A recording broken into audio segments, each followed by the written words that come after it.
Hey everyone, welcome back to my channel Initial Solution. In this video, I'll show you how to upload photos to Google Photos. So in this home page, you have to go for this upload option. Now you can upload photos from your computer or your Google Drive.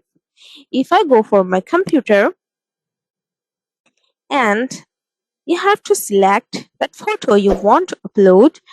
So if I go for in this photo, you can just select it and go for open, or just drag it here and drop it.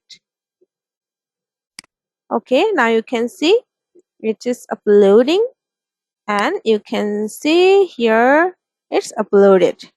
So this is how you can upload photos to Google Photos. If you found this video helpful, then please like, comment and share. Subscribe to our channel and don't forget to hit the bell icon for more videos. Thank you. Today's video is sponsored by Zerosoft. Zerosoft offers graphic design, UI UX design, digital marketing, and web development. Elevate your brand with Zerosoft today. For more details, check the description box.